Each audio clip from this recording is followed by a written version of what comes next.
पीले दांत वाली बहू। रंजना कभी ब्रश नहीं करती थी।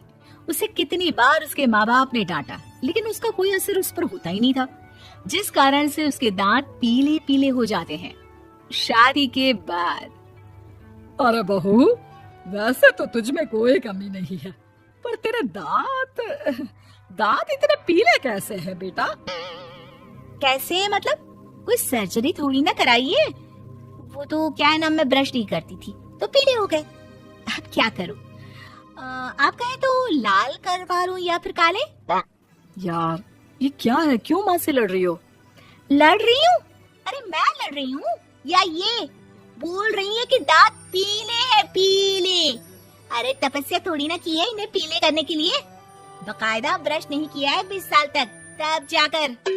छी, कैसी बात कर रही हो? ये उस वक्त तो पीले नहीं थे जब हम लोग तुम्हें देखने आए थे। अरे तब साफ करवा लिया होगा डेंटिस्ट के पास जाकर। अब देखो कैसे पीले पीले लग रहे हैं। रंजना सास की तरफ गुस्से से देखती है। फिर शुरू हो गई पीले पीले पीले। अरे पीले तो तब भी थे जब मेरे हाथ का रसगुल्ला उड़ा उड़ा कर खा रही थी और बोल रही थी, लड़की नहीं गुणों का खजाना दे रहे भाई साहब आप। खैर, अब वो लोग करते भी तो क्या करते, पीले दांत वाली बहू पल्ले पड़ी थी तो झेलना तो था ही। एक दिन कीर्तन में रंजना गाना गा रही थी। अरे कमला बहन, माँ का द्वार है, यहाँ तो सब शुद्ध होकर आते हैं, फिर अपनी बहू को ब्रश भी नहीं करवाती तुम। दूर से पीले पीले दांत भक्ति में बाधा उत्पन्न कर रहे हैं। अरे कोई 2 साल की बच्ची थोड़ी ना लेकर आई हूँ मैं बहू बनाकर। अच्छी खासी लड़की है, अरे कैसे करवाऊं ब्रश? ये तो उसे खुद करना चाहिए ना। अब माँ बाप तो इसके जैसे तैसे निपटा दिए, ये नहीं सोचा कि सास कैसे संभालेगी। सास बहू को लेकर घर आ जाती है, लेकिन सोच लेती है कि अब इसे लेकर कहीं नहीं जाएगी। अगले रोज बहू कहती है, अरे क्या हो गया, मंदिर नहीं जाना क्या? कीर्तन का वक्त हो रहा है। मेरी मधुर वाणी से कान्हा जी जागते हैं और सोते हैं। आप तो जानती है ना उनकी भक्ति में कितना मन लगता है मेरा। वो क्या है ना, तबीयत ठीक नहीं लग रही है मेरी, आराम करूंगी मैं। तबीयत ठीक नहीं लग रही? अभी तो मिथुन के गाने पर नाच रही थी आप, और अब बोल रही है कि तबीयत ठीक नहीं लग रही। अरे भक्ति में मन लगा लो सासू माँ, ऊपर जाना है, क्या मुंह दिखाओगी आप? हाँ? सास को बहू की बात पर गुस्सा आ जाता है। मैं क्या मुंह दिखाऊंगी, इसकी चिंता तो ना कर, समझी?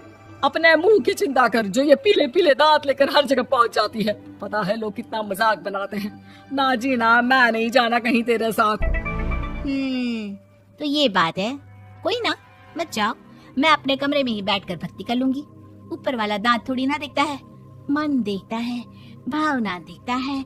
और अरे बस बस, तू सब कुछ दिखा, बस ये सफेद चमकदार दांत ना दिखाना किसी को, है? जा यहाँ से।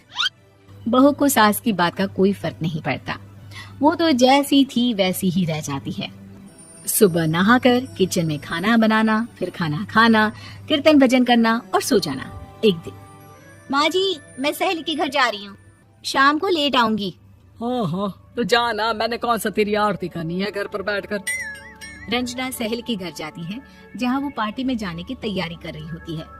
अरे शिखा, कहाँ जाने की तैयारी कर रही है? मैं गलत वक्त पर आ गई क्या? अरे नहीं यार, उल्टा सही वक्त पर आई है। मैंने ये साड़ी और ज्वेलरी निकाली है यार, शाम को इनके ऑफिस की एक पार्टी में जाना है। बताना कैसा लग रहा है ये सब? नहीं यार, इस ड्रेस के साथ तो वो वाली ज्वेलरी अच्छी लगेगी। हाँ हाँ सही बोल रही है, मैंने ध्यान ही नहीं दिया। वैसे तो हमेशा से मस्त फैशन सेंस रखती है।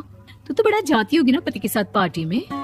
रंजना कुछ नहीं बोलती, बस सोचती है कि यार काश ये बात सही हो जाती, पर मैं क्यों नहीं जाती पार्टी में? क्या इन लोगों की कोई पार्टी होती नहीं होगी? रंजना घर आती है और रात में पति से सवाल करती है, एक बात बताइए, आप मुझे किसी पार्टी में क्यों नहीं ले जाते? क्या आपके यहाँ ऑफिस में पार्टी नहीं होती? पति बेचारा क्या कहता कि दांत पीले हैं तुम्हारे इसलिए। अरे कोई पार्टी होती नहीं हम लोगों के ऑफिस में, तो कहाँ से लेकर जाऊं? और मार्केट, मॉल, कहीं वीकेंड घूमना, कहीं तो। अरे यार सारे हफ्ते में एक छुट्टी मिलती है, तो सोचता हूँ कि आराम ही कर लूं। क्यों? रंजना मन मार के रह जाती है। पहले कभी सास के साथ मंदिर जाया करती थी, लेकिन वो भी सास ने ले जाना बंद कर दिया। घर बैठी बैठी रंजना बोर हो जाती है, तभी उसे आइडिया आता है और वो मायके जाने का सोचती है। सासू माँ, 2 दिनों के लिए मम्मी के घर जा रही हूँ। अच्छा अच्छा ठीक है, आराम से जा। और हाँ, माँ से कुछ अच्छी आदत सीख कर आना कि कैसे शरीर के हर भाग की तरह दांतों की सफाई भी जरूरी होती है, समझी? शुरू हो गई ना आप। वो लोग आपकी तरह नहीं है कि छोटी छोटी बात का बतंगड़ बना दे। उन लोगों के लिए मैं मायने रखती हूँ, ना कि मेरे पीले पीले दांत। रंजना माँ को बिना बताए उन लोगों को सरप्राइज देती है, लेकिन जैसे ही वो दरवाजे पर पहुंचती है, अंदर देखती है कि घर वाले कहीं जा रहे होते हैं। अब माँ, काश रंजना दीदी के दांतों वाली प्रॉब्लम नहीं होती तो वो भी हम लोगों के साथ चलती ना बुआ जी की बेटी की शादी में। हाँ बेटा, लेकिन अब उसे कौन समझाए कि उसको उसके पीले दांत नहीं दिखते, लेकिन उसके आसपास के लोगों को कितना एम्बैरेसिंग फील कराते हैं। मुझे तो कितनी बार उसके स्कूल की टीचर ने शिकायत की कि उसके साथ कोई लड़की बैठना भी नहीं चाहती, और ना ही कॉलेज में कोई उससे बात करना चाहता था। लेकिन पता नहीं क्यों उसे ये बात समझ में ही नहीं आती। कोई कमी नहीं है उस लड़की में, बस यही कि दांत पीले हैं। वो तो भला हो जीजा जी और उनकी माँ का, जो दीदी को जैसी है वैसे ही रखा हुआ है। रंजना को अपने घर वालों की बात सुनकर बहुत दुख होता है।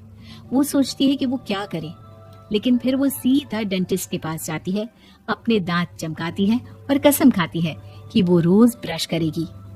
अरे क्या हो गया? तुम तो 2 दिनों के लिए गई थी ना। पर कोई ना, अच्छा है, चलो आ गई तो। रंजना सास के सामने आकर खड़ी हो जाती है और पूरी स्माइल करती है, उसके चमकदार दांतों को दिखाती हुई। चले मंदिर। माँ, मुझे माफ कर दीजिए, मैंने आप लोगों को बहुत एम्बैरेसिंग फील करवाया। मैं आज से रोज ब्रश करूंगी।